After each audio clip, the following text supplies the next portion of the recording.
సేవలో కార్యక్రమం మన ఏరేటిపాడు గ్రామంలో నిర్వహించుకోవడం చాలా సంతోషం.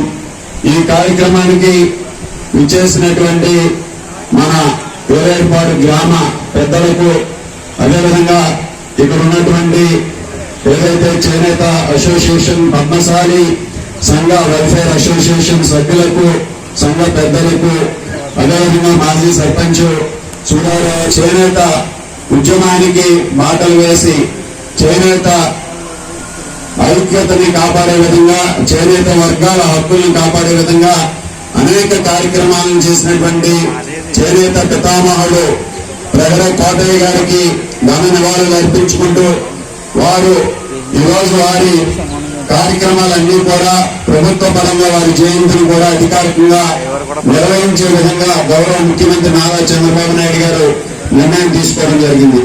ఈరోజు మనందరూ కూడా చూస్తే ప్రగడ కోటయ్య గారు అనేక ఉద్యమాలు చేసి శాసనసభ్యులుగా, శాసన మండలి సభ్యులుగా చేనేత రంగంలో ఉన్నటువంటి వారి హక్కుల కోసం పోరాడి చేనేతని లాభసాటిగా చేయాలనే సంకల్పంతో ఆయన వారందరికీ కూడా అండగా నిలబడి ఈరోజు చేనేత పితామహులుగా కీర్తింపబడి మన అందరి గుండెల్లోనూ కూడా సుస్థిరమైనటువంటి స్థానాన్ని సంపాదించుకున్నటువంటి గొప్ప వ్యక్తి కోటయ్య గారు.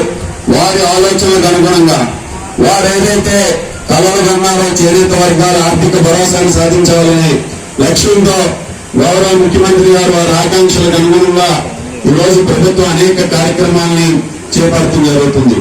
ముఖ్యంగా ఈరోజు చేనేత రంగంలో ఉన్నటువంటి వారికి మనందరం కూడా చూసాం. చేనేత రంగం అనేక సంక్షోభాలకు గురై చేనేత వృత్తిలో ఉన్న వారికి చాలా ఇబ్బందికరమైనటువంటి పరిస్థితులు ఉన్నటువంటి పరిస్థితి.